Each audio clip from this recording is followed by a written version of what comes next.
नमस्कार, तेज हरियाणा पर आपका स्वागत है। यदि आप पहली बार हमारे चैनल पर आए हैं तो सबसे पहले सब्सक्राइब करें, उसके साथ ही बेल आइकन भी दबा दें ताकि हर अपडेट आपको सबसे पहले पहुंचा सके। नमस्कार, तेज हरियाणा के फटाफट 25 बड़ी खबरों के बुलेटिन में आपका स्वागत है। आज है 14 जनवरी, दिन गुरुवार। यदि आप हरियाणा से हैं तो पहली गुजारिश, चैनल को सब्सक्राइब जरूर कर लें। तो चलिए बिना कोई देरी शुरुआत करते हैं हरियाणा के इकलौते ऑडियो बुलेटिन फटाफट 25 खबरों की। किसान आंदोलन का आज 50वां दिन। किसानों ने कृषि कानूनों की कॉपी जलाई। कहा, सरकार ने पुराने ट्रैक्टर बैन किए, हम चलाकर दिखाएंगे। कृषि कानूनों के खिलाफ किसान आंदोलन का 49वां दिन बेहद शानदार रहा। प्रदर्शनकारियों ने लोहड़ी पर कृषि कानूनों की कॉपी जलाई। भारतीय किसान यूनियन के प्रवक्ता राकेश टिकैत ने कहा कि आंदोलन में कोई देश विरोधी बातें कर रहा है तो कोई सरकार उसे गिरफ्तार करे। कृषि कानून कैसे खत्म हो, सरकार इस पर काम करे। सरकार ने 10 साल पुराने ट्रैक्टर पर बैन लगाया है तो हम इन्हें दिल्ली की सड़कों पर चलाकर दिखाएंगे। उधर भाजपा सांसद हेमा मालिनी ने कहा है कि जो प्रदर्शन कर रहे हैं उन्हें तो खुद पता नहीं कि वे क्या चाहते हैं। कृषि कानूनों में दिक्कत क्या है, इससे पता चलता है कि वे किसी के कहने पर प्रदर्शन कर रहे हैं। हेमा मालिनी ने यह भी कहा कि कृषि कानूनों के अमल पर रोक लगाना अच्छी बात है, इससे मामला शांत होने की उम्मीद है। किसान कई दौर की चर्चा के बाद भी मानने को तैयार नहीं है। सुप्रीम कोर्ट ने मंगलवार को तीनों कृषि कानूनों के अमल पर रोक लगा दी। साथ ही बातचीत से मुद्दा सुलझाने के लिए 4 एक्सपर्ट की कमेटी बना दी है। लेकिन किसानों का कहना है कि कानून वापसी तक आंदोलन खत्म नहीं करेंगे। किसान नेता राकेश टिकैत और डॉक्टर दर्शनपाल सिंह ने कहा कि सुप्रीम कोर्ट की तरफ से बनाई गई कमेटी के 4 सदस्य नए कृषि कानूनों का खुलेआम समर्थन करते रहे हैं। ये सरकारी लोग हैं, इसलिए आंदोलन खत्म नहीं होगा, बल्कि 26 जनवरी को राजपथ पर ट्रैक्टर परेड की तैयारियां और तेज की जाएंगी। कमेटी में भारतीय संघ के अध्यक्ष भूपेंद्र सिंह मान, अंतर्राष्ट्रीय खाद्य नीति अनुसंधान संस्थान डायरेक्टर डॉक्टर प्रबोध कुमार जोशी सहित 4 लोग हैं। चीफ जस्टिस एस बोबड़े की अध्यक्षता वाली बेंच ने कमेटी को 10 दिन में काम शुरू करने के आदेश जारी किए हैं। केंद्रीय गृह मंत्री से मिले हरियाणा के सीएम और डिप्टी सीएम। कहा, कुछ नहीं बिगाड़ सकता कांग्रेस का अविश्वास प्रस्ताव। हरियाणा में बीजेपी जेजेपी गठबंधन सरकार को कोई खतरा नहीं है। दोनों पार्टियों का नेतृत्व एकदम आश्वस्त है। ये बात मुख्यमंत्री खट्टर और उप मुख्यमंत्री दुष्यंत चौटाला ने खुद कही। इससे पहले मंगलवार रात को दोनों केंद्रीय गृह मंत्री अमित शाह से मिले।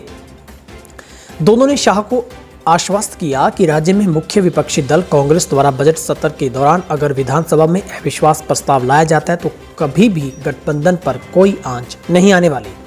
गृह मंत्री अमित शाह ने मुलाकात के बाद मुख्यमंत्री खट्टर और उप मुख्यमंत्री और शिक्षा मंत्री कंवर पाल गुर्जर सहित बीजेपी प्रदेशाध्यक्ष ओम प्रकाश धनखड़ और जजपा प्रदेशाध्यक्ष सिंह के चेहरों पर संतोष का भाव था। मुख्यमंत्री मनोहर लाल ने करीब 1 घंटे चली इस बैठक के बाद बताया कि हरियाणा में राजनीतिक माहौल एकदम ठीक है। राज्य में राजनीतिक अटकलें लगाई जा रही हैं, उनसे कोई दम नहीं है। गठबंधन की सरकार पूरे विश्वास के साथ चल रही है और अपना कार्यकाल पूरा करेगी। खट्टर ने गृह मंत्री अमित शाह के साथ बैठक में उपस्थित रहे। नेताओं की उपस्थिति में मीडिया को यह भी बताया गया कि गृह मंत्री शाह ने किसान आंदोलन और 3 कृषि कानूनों पर सुप्रीम कोर्ट के आए फैसले से लेकर राज्य के ताजा राजनीतिक माहौल पर भी चर्चा की। पानीपत में सीएम के ध्वजारोहण के विरोध की तैयारियों में जुटे किसान बोले, पानीपत को शांत ही रहने दें। 26 जनवरी को गणतंत्र दिवस पर मुख्यमंत्री मनोहर लाल का पानीपत के शिवाजी स्टेडियम में ध्वजारोहण का कार्यक्रम है। किसानों ने सीएम के कार्यक्रम के विरोध की तैयारियां शुरू कर ली हैं। इससे पहले करनाल, अंबाला और यमुनानगर में सीएम के कार्यक्रम में बवाल हो चुके हैं। करनाल में भी किसानों ने सीएम के रैली स्थल और हेलीपैड को ही उखाड़कर फेंक दिया था।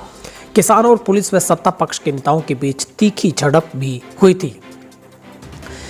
प्रशासन की ओर से 26 जनवरी को गणतंत्र दिवस पर होने वाले कार्यक्रम की घोषणा की गई है। इससे मुख्यमंत्री का शिवाजी स्टेडियम में ध्वजारोहण का कार्यक्रम है। किसान आंदोलन और बिलों पर सहमति न बनने के कारण हरियाणा में जहां भी सरकार के कार्यक्रम हुए हैं वहां किसानों ने विरोध किया है। भारतीय किसान यूनियन के जिला प्रधान कुलदीप बलाना ने कहा है कि करनाल, अंबाला और यमुनानगर के विरोध के बाद भी सरकार समझने को तैयार नहीं है। पानीपत अभी तक शांत है, सरकार यहां अशांति न फैलाए। मुख्यमंत्री को पानीपत में कार्यक्रम करना है तो वे 26 जनवरी से पहले कृषि बिलों को रद्द कराएं, इसके बाद भी कार्यक्रम हो पाएगा। यदि कृषि बिलों को रद्द किए बिना 26 जनवरी को मुख्यमंत्री पानीपत में कार्यक्रम करते हैं तो कई जिलों के किसान विरोध करेंगे। बेहतर होगा कि सरकार 26 जनवरी के कार्यक्रम में किसी प्रशासनिक अधिकारी से ही ध्वजारोहण की रस्म पूरी करवाए। बवानीखेड़ा में थाने के सामने 3 कारों में हुई टक्कर, 2 युवकों की मौत, महिला और बच्चों समेत 9 घायल। भिवानी में बुधवार देर शाम एक सड़क हादसे में 2 लोगों की मौत होगी, जबकि एक महिला और बच्चों समेत 9 लोग घायल हो गए। हादसा एक खड़ी कार में दूसरी और उनमें से तीसरी टकराने के चलते हुआ है। इसके बाद घायलों को आनन फानन में स्थानीय हॉस्पिटल में पहुंचाया गया, लेकिन हालत ज्यादा गंभीर होने के चलते इनमें से 2 को रोहतक पीजी रेफर किया गया। हालांकि उनके परिजन उन्हें हिसार ले गए। दूसरी ओर सूचना के बाद पुलिस दोनों मृतकों के शवों को पोस्टमार्टम के लिए मोर्चरी में भिजवाकर मामले की जांच में जुटी है। हादसा बुधवार देर शाम करीब 5:30 बजे भिवानी जिले के कस्बा भवानी खेड़े के पास हुआ था। जानकारी के मुताबिक एक Tata Ascent car Bhawani Khera police थाने के सामने खड़ी थी। हिसार की तरफ से I-20 टक्कर सड़क पर खड़ी एक्सेंट गाड़ी कार से हो गई और पीछे से आ रही एक टाटा जैस गाड़ी ने भी टक्कर मार दी। पानीपत में किसानों ने फूंकी कृषि कानूनों की कॉपियां, कमेटी के सदस्यों को बताया सरकार समर्थक। पानीपत टोल प्लाजा पर बुधवार को किसानों ने कृषि बिलों को आग के हवाले कर दिया। किसानों ने सरकार के खिलाफ जमकर नारेबाजी की। उन्होंने कहा कि जब तक कृषि बिल वापस नहीं हो जाते संघर्ष जारी रहेगा। किसानों ने सुप्रीम कोर्ट द्वारा कमेटी गठित के सदस्यों को सरकार का समर्थक करार दिया। किसानों के मोर्चा ने 13 जनवरी सभी जगह कृषि बिलों को जलाने का आह्वान किया था, जिस पर भारतीय किसान यूनियन के जिला प्रधान कुलदीप बलाना, किसान नेता बिंदु मलिक और सीटू पदाधिकारी सुनील दत्त के नेतृत्व में किसान व कर्मचारी संगठन के सदस्य टोल प्लाजा पर चल रहे धरने में पहुंचे थे। जींद में कॉलेज छात्रा का पीछा करके छेड़छाड़ युवक को पड़ा महंगा, महिला पुलिसकर्मी ने की जमकर धुनाई।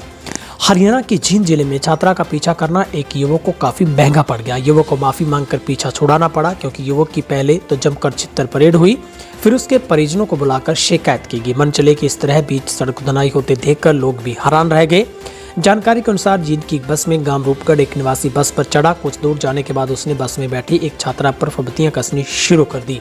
वह गंदे गंदे कमेंट करने लगा। इस पर छात्रा ने उसे टोका, लेकिन वो नहीं माना, बल्कि वह उसे बुरा अंजाम भुगतने की धमकी देने लगा। बीजेपी अब हरियाणा में नहीं करेगी किसानों के समानांतर रैलियां, अभय सिंह चौटाला की ट्रैक्टर यात्रा की तैयारी।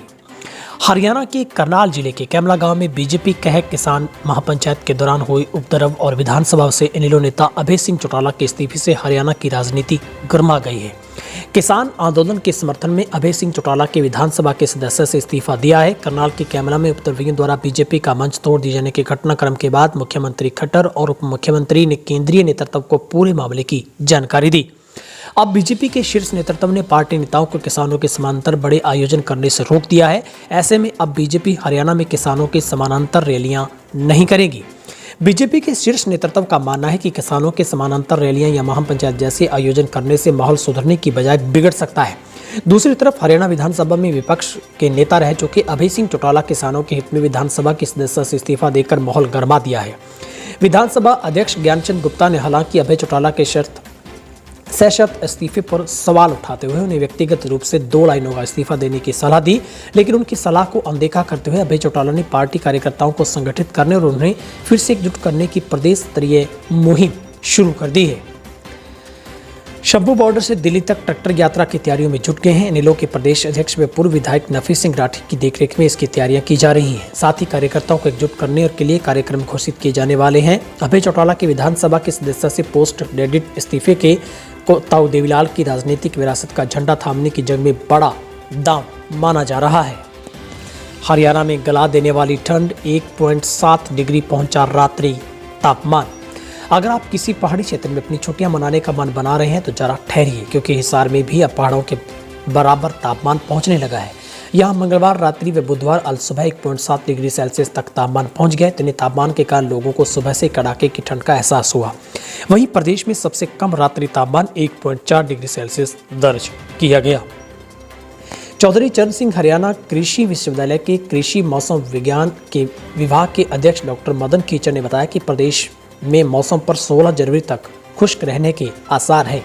आगामी दिनों में दिन के तापमान में हल्की बढ़ोतरी व उत्तर पश्चिमी ठंडी हवाएं चलने की संभावना से रात्रि तापमान में गिरावट हो सकती है। अल सुबह व देर रात्रि धुंध छाने की संभावना है। 14 जनवरी को राज्य में कहीं कहीं आंशिक बादलवाई भी संभावित है।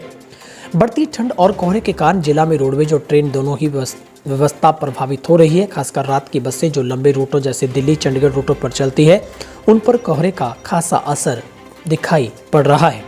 लंबे रूटों की बसें अपने निर्धारित समय से कुछ समय की देरी पर गंतव्य तक पहुंच रही है। ऐसे में मौसम विभाग ने हरियाणा में जारी ऑरेंज अलर्ट किया है और 17 तक बेहाल जो सर्दी की रातें हैं वो कट सकेंगी। कांग्रेस किसान आंदोलन का नेतृत्व नहीं, मांगों का कर रही है समर्थन, भूपेंद्र सिंह हुड्डा का बड़ा बयान। पूर्व मुख्यमंत्री हुड्डा ने कहा है कि कृषि कानून किसानों के हित में नहीं है, किसानों की मांग जायज है। कांग्रेस किसानों के आंदोलन का नेतृत्व नहीं बल्कि किसानों की मांगों का समर्थन कर रही है। भूपेंद्र सिंह हुड्डा मंगलवार को पूर्व मंत्री सुखबीर कटारिया के निवास पर पत्रकारों से बातचीत कर रहे थे।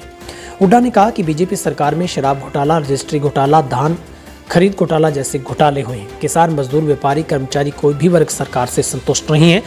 कांग्रेस की सरकार में किसानों को उनकी फसल के अच्छे भाव मिलते थे। इस सरकार में किसानों की लागत बढ़ गई और आमदनी घटती जा रही है। सरकार को किसानों से बातचीत कर हल निकालना चाहिए और टकराव से बचना चाहिए। हरियाणा में अब कोरोना से बड़ी राहत मिलती दिखाई दे रही है, जहां पर अब कोरोना के एक्टिव केसों की संख्या में काफी कटौती हुई है। वहीं पर रिकवरी रेट में जबरदस्त सुधार है। हरियाणा के नूह जिले ने कोरोना को मात देने में सबसे पहले बाजी मारी है। यहां पर एक्टिव केसों की संख्या सिर्फ 5 रह गई है। 24 घंटों के बुलेटिन के मुताबिक प्रदेश में 225 नए कोरोना के पॉजिटिव केस सामने आए, तो वहीं पर प्रदेश में पॉजिटिव केसों की संख्या 2,65,616 पर पहुंची है, तो एक्टिव केस है वो 2400 के करीब रह गए हैं। वहीं पर पिछले 24 घंटों में करीब 3 मरीजों की कोरोना की वजह से मौत हो गई है, तो 250 मरीजों को डिस्चार्ज भी किया गया। प्रदेश का रिकवरी रेट करीब 98% पर जा पहुंचा है। वहीं पर पिछले 24 घंटों में चरखी दादरी, नूह, झज्जर से कोई भी कोरोना का पॉजिटिव केस सामने नहीं आया है। गुरुग्राम से 51 लोगों की कोरोना रिपोर्ट पॉजिटिव पाई गई। फरीदाबाद से 39, सोनीपत से 8, हिसार से 10, अम्बाला से 9, करनाल से 19, पानीपत से 3, रोहतक से 5, रेवाड़ी से 2, पंचकुला से 15, कुरुक्षेत्र से 15, यमुनानगर से 14, सिरसा से 10, महेंद्रगढ़ से 1, भिवानी से 7, पलवल से 1, फतेहाबाद से 5, कैथल से 4, जींद से 7 और कुल मिलाकर अब 2,65,616 संक्रमित मरीजों की संख्या हो गई है। दुष्यंत चौटाला ने पीएम मोदी से की मुलाकात, कई अहम मुद्दों पर हुई चर्चा। दिल्ली की सभाओं पर डटे किसानों का असर अब हरियाणा की राजनीति में साफ देखा जा सकता है। बहुत तरह के कयासों के बीच दुष्यंत चौटाला ने प्रधानमंत्री नरेंद्र मोदी से मुलाकात की। मुलाकात करीब 1 घंटे तक चली। इसके पश्चात वे बिना मीडिया से संवाद किए चंडीगढ़ के लिए रवाना हुए। अनुमान ये लगाया जा रहा है कि इस बैठक में कृषि कानून और किसानों को लेकर चर्चा हुई। इसके अलावा चौटाला ने टेक्सटाइल हब और airport east west corridor rail मार्गों पर भी बात की। इससे पहले मुख्यमंत्री खट्टर और दुष्यंत चौटाला गृह मंत्री अमित शाह से भी मुलाकात कर चुके हैं। दुष्यंत चौटाला हरियाणा में बीजेपी सरकार में गठबंधन साझेदार है और जननायक जनता पार्टी के नेता है। ऐसा माना यह जा रहा है कि जजपा के कुछ विधायक प्रदर्शनकारी किसानों के दबाव में हैं। सोमवार को अनिलो प्रमुख अभय सिंह चौटाला ने एक चिट्ठी लिखकर खट्टर सरकार का विरोध किया और कहा कि अगर 26 जनवरी तक किसानों की बात नहीं मानी जाती तो उनकी इस इस्तीफा चिट्ठी को स्वीकार किया जाए। इसके बाद ही हरियाणा में सियासी माहौल में तेजी देखने को मिल रही है। उधर दिग्विजय सिंह चौटाला ने सरकार से आग्रह करते हुए कहा कि शुरुआती चरण में छात्राओं को फ्री में कोरोना वैक्सीन दी जानी चाहिए। छात्र संगठन इनसो के राष्ट्रीय अध्यक्ष दिग्विजय सिंह चौटाला ने सरकार से देश भर में शुरू होने वाले कोरोना वायरस महामारी की वैक्सीनेशन प्रक्रिया के शुरुआती चरण में ही छात्रों को फ्री कोरोना वैक्सीन देने का आग्रह किया है। उन्होंने कहा कि छात्रों की उत्तम शिक्षा देश के सुनहरे भविष्य की बुनियाद है। इसके लिए छात्राओं को फ्री कोरोना वैक्सीन देकर कॉलेज व विश्वविद्यालय परिसर में क्लासरूम शिक्षा शुरू की जाए ताकि इससे छात्रों में कोरोना संक्रमण फैलने का भय भी न रहे। चंडीगढ़ स्थित इनसो के केंद्रीय कार्यालय पर छात्रों व आमजन की समस्याएं उन्होंने सुनते वक्त ये बयान जारी किया। चौटाला ने कहा कि कोरोना महामारी के चलते बीते लगभग 10 महीनों से स्कूल, कॉलेज, विश्वविद्यालयों में क्लासरूम शिक्षा पूरी तरह से बंद है। उन्होंने कहा कि सरकार के तमाम प्रयासों के बावजूद गरीब परिवारों से संबंध रखने वाले छात्र छात्राओं के लिए ऑनलाइन शिक्षा ग्रहण करना आज भी बहुत कठिन साबित हो रहा है। दिग्विजय ने कहा कि शैक्षणिक प्रतिस्पर्धा के दौर में ऑनलाइन कक्षाओं की वजह से छात्रों तक समान शिक्षा पहुंचाना काफी कठिन रहा। उन्होंने कहा कि शैक्षणिक परिसरों के बंद होने के कारण छात्र लाइब्रेरी व कंप्यूटर की सुविधाओं से वंचित रहे हैं। मर्ज हुए बैंकों के खातों में नहीं आ रही पेंशन, हजारों बुजुर्ग हो रहे हैं परेशान। देश में जिन बैंकों को मर्ज कर दिया गया उन बैंकों के खाताधारकों की बुढ़ापा पेंशन व दिव्यांग पेंशन बैंक खातों में नहीं आ रही है। इसके बारे में बुजुर्ग कई बार समाज कल्याण विभाग के बैंक में चक्कर काट काट कर थक चुके हैं। जहां पर बुजुर्गों ने बताया कि उनके खाते में अभी तक दिसंबर माह की पेंशन नहीं है। इस बारे में कई बार समाज कल्याण विभाग के वो चक्कर काट चुके हैं। किसानों का दावा 26 जनवरी को दिल्ली शिफ्ट हो जाएगा हरियाणा, पंजाब। 3 नए कृषि कानूनों के खिलाफ किसानों का आक्रोश बढ़ता ही जा रहा है। किसानों ने जहां 26 जनवरी को ट्रैक्टर परेड निकालने का ऐलान किया तो वहीं पर अब किसानों ने एक और बड़ा ऐलान किया है। किसानों ने ऐलान किया है कि 26 जनवरी को दिल्ली में वे पशुओं के साथ एंट्री करेंगे। अब किसानों के साथ महिलाएं, बच्चे, भेड़ बकरियां, गाय भैंस भी दिल्ली जाएंगे। किसानों के इस ऐलान के बाद अब सरकार की धड़कनें तेज हो गई हैं। किसान नेताओं ने कहा है कि 26 जनवरी को पंजाब और हरियाणा के गांव खाली हो जाएंगे, क्योंकि हरियाणा और पंजाब से महिलाएं, बच्चे, किसान गणतंत्र दिवस पर दिल्ली में घुसेंगे। यही नहीं, अगर कृषि कानून वापस नहीं हुए तो प्रधानमंत्री को झंडा तक नहीं फहराने देंगे। वीरवार को रोहतक टोल पर आंदोलन कर रहे किसानों ने कृषि कानूनों की प्रतियां फूंकने के बाद ये बात है वो कही है। तो ये एक बड़ा बयान जो किसानों की तरफ से अब सामने आया है, जहां पर ये आज जिस तरीके से बुधवार को पूरे देश में किसानों की तरफ से लोहड़ी पर कृषि कानूनों की जो प्रतियां हैं वो जलाई गई हैं, जहां पर प्रधानमंत्री, हरियाणा के डिप्टी सीएम दुष्यंत चौटाला और मुख्यमंत्री मनोहर लाल खट्टर का पुतला भी जलाया जाएगा। उन्होंने कहा कि हर हाल में 26 जनवरी को दिल्ली में एंट्री होगी। स्पीकर ने कहा कि मान्य नहीं होगा अभय सिंह चौटाला का इस्तीफा। इनेलो के प्रधान महासचिव एवेलनाबाद के विधायक अभय सिंह चौटाला ने किसान आंदोलन के समर्थन में कृषि कानूनों के विरोध में अपना इस्तीफा हरियाणा विधानसभा के स्पीकर ज्ञानचंद गुप्ता को भेजा है, लेकिन उनके इस्तीफे को स्पीकर ज्ञानचंद गुप्ता ने अमान्य माना। उन्होंने कहा कि किसी भी कारण को बता के इस्तीफा देना मान्य नहीं है। विधानसभा के नियम के मुताबिक केवल 2 लाइन में ही अपने सदस्यता से इस्तीफा देता हूँ, यही मान्य है। अभय चौटाला को खुद विधानसभा अध्यक्ष से मिलकर इस्तीफा देना होगा, तभी इस्तीफा स्वीकार हो सकता है। उन्होंने कहा कि अभय चौटाला का इस्तीफा अभी तक विधानसभा सचिवालय पहुंचा भी नहीं, वे केवल राजनीति ही कर रहे हैं। कृषि कानूनों पर सुप्रीम कोर्ट के स्टे पर हुड्डा ने कहा, मैं पूरे ऑर्डर को पढ़ूंगा। कृषि कानूनों पर सुप्रीम कोर्ट द्वारा लगाए गए स्टे पर पूर्व मुख्यमंत्री हुड्डा ने कहा है कि मैं पूरे ऑर्डर को पढ़ूंगा, देखूंगा, उसके बाद ही कुछ बोलूंगा। वहीं हुड्डा ने कहा कि सरकार को खुद से इस कृषि कानूनों को वापस लेना चाहिए, क्योंकि कृषि कानूनों किसानों के पक्ष में नहीं है। जब 15 जनवरी को सरकार और किसान संगठनों की बैठक जो होनी है, किसान महापंचायत करने की फिर क्या जरूरत है हुड्डा को। उन्होंने कहा कि स्थिति गंभीर है, किसानों के साथ सरकार को टकराव नहीं करना चाहिए। हुड्डा ने सीएम के जवाब पर कहा कि कांग्रेस नहीं बल्कि बीजेपी किसानों को उकसाने का काम कर रही है। आंदोलन से नहीं हटेंगे बुजुर्ग, बच्चे और महिलाएं। भारतीय किसान यूनियन का ऐलान और बढ़ाई जाएगी संख्या। नए कृषि कानूनों पर सुप्रीम कोर्ट ने भले ही अगले आदेश तक रोक लगा दी हो, लेकिन आंदोलनरत अन्नदाता इसे मास्टर स्ट्रोक नहीं मान रहे हैं। किसान संगठन कानूनों के रद्द होने को ही अपनी जीत मानेंगे, उनकी पहली प्राथमिकता ही यही है। उधर हरियाणा के सीएम मनोहर लाल खट्टर एक बार फिर किसानों को आंदोलन खत्म करने का आग्रह कर चुके हैं। बातचीत के लिए कमेटी बनाने की केंद्र सरकार की मांग किसान संगठन पहले से ठुकरा चुके थे, जहां पर सुप्रीम कोर्ट द्वारा गठित 4 सदस्यीय कमेटी में सदस्यों को नए कानूनों का हिमायती बताते हुए भारतीय किसान यूनियन ने आंदोलन और तेज करने का ऐलान किया है। हरियाणा के अध्यक्ष गुरनाम सिंह चंडोनी ने कहा है कि आंदोलन से बुजुर्ग, बच्चे व महिलाएं नहीं हटेंगे। इनकी तादाद पहले की तुलना में और 2-3 दुगुना बढ़ाई जाएगी। कानून रद्द होने तक आंदोलन चलता ही रहेगा। उन्होंने कहा कि बॉर्डर पर आंदोलन को और तेज करने के लिए दक्षिण से किसान पहुंच रहे हैं। रेल सेवा होने के बावजूद आंध्र प्रदेश, उड़ीसा व पश्चिम बंगाल के किसान आ चुके हैं। बुधवार शाम तक केरल के किसान भी बड़ी संख्या में पहुंच रहे हैं। गुरनाम सिंह चंडोनी ने कहा कि आंदोलन से बुजुर्ग, बच्चे व महिलाएं नहीं हटेंगे। इनकी तादाद पहले की तुलना में अब और बढ़ाई जाएगी। उधर हरियाणा में आईएनएलडी की महिला महासचिव सुरेना सिंह चौटाला ने अभय सिंह चौटाला के इस्तीफे के बाद चौटाला से ही बाकी 4 विधायकों को इस्तीफा देने के लिए एक बड़ा बयान दिया है। उन्होंने कहा है कि यदि ताऊ देवीलाल की नीतियों का वाकई में ही जेजेपी अनुसरण करती है तो उन्हें बिना सोचे समझे अब किसानों के हित में इस्तीफा देकर किसानों के बीच में चले जाना चाहिए।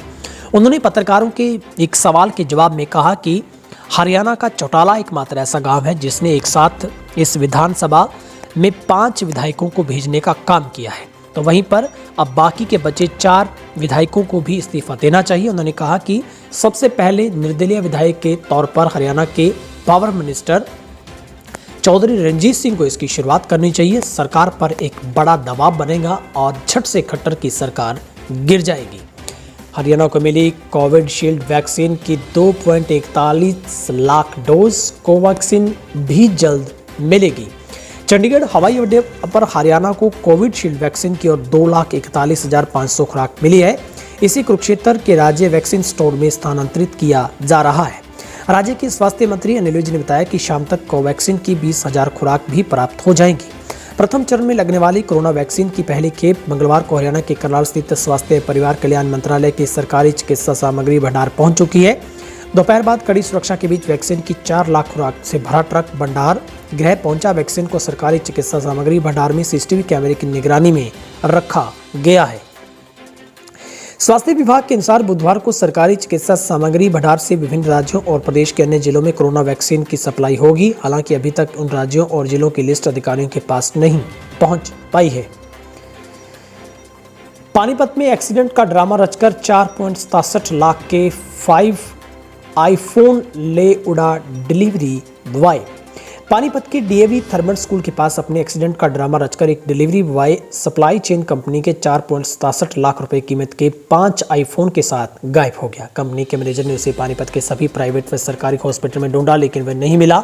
अब मैनेजर ने डिलीवरी बॉय के खिलाफ मतोडलोडा थाने में केस दर्ज करवाया। पानीपत के सेक्टर 24 स्थित एक्लॉजिक्स सप्लाई चेन कंपनी के मैनेजर राजवीर सिंह ने बताया कि उन्होंने अपनी कंपनी के डिलीवरी बॉय रोहतक के गांव कबूलपुर निवासी को थर्मल और मतलोडा में 5 आईफोन 11 व अन्य सामान डिलीवरी करने के लिए भेजा था। विकास ने किसी भी जगह सामान और फोन डिलीवर नहीं किए। ग्राहकों के फोन आने पर उन्होंने विकास की तलाश की। कंपनी के कर्मचारी रवि को डीएवी थर्मल स्कूल के पास विकास की ओर से एक अनजान लड़का मिला था। फिलहाल हरियाणा की फटाफट 25 खबरों के इस बुलेटिन में आज के लिए इतना ही। और आपसे गुजारिश, किसान आंदोलन को लेकर आप अगर समर्थन करते हैं तो कमेंट बॉक्स में आप जय किसान लिखें। आप अपनी राय रखें। क्या वाकई में ही किसानों का आंदोलन अब सही दिशा में जा रहा है? आपको क्या लगता है कि वाकई में जो सरकार के तमाम वार्तालाप के बीच में किसानों की बात नहीं बन पाई, उसके बाद सुप्रीम कोर्ट में ये पूरा मैटर गया, वहां पर अब 4 सदस्यीय कमेटी बनाई गई जिसे किसानों ने ठुकरा दिया है। आपको लगता है क्या कोर्ट का फैसला सही है या फिर किसान की सीधी लड़ाई केंद्र के साथ और केंद्र को किसानों की मांग को पूरा करना चाहिए? तमाम बड़े सवाल हैं जो आपकी निगाह में इनका कितना महत्व है। और आप अपनी राय रखने के लिए कमेंट बॉक्स में जाइए और टाइप कीजिए आपका सुझाव। यदि आप पहली बार नए आए हैं तो चैनल को सब्सक्राइब कर लें, बेल आइकन दबा दें ताकि हर अपडेट आप तक हम सबसे पहले पहुंचा सकें। बहुत बहुत शुक्रिया। आपका दिन शुभ रहे। 20 वर्षों से विश्वसनीय शिव पैथोलॉजी लैब नजदीक राज हॉस्पिटल मंडी डबवाली। आपका कोई भी टेस्ट, चाहे कैंसर, थायराइड, एलर्जी, कोरोना या फिर पूरे शरीर की जांच, बस एक बार सेवा का मौका जरूर दें। याद रखें, शिव पैथोलॉजी लैब नजदीक राज हॉस्पिटल मंडी डबवाली।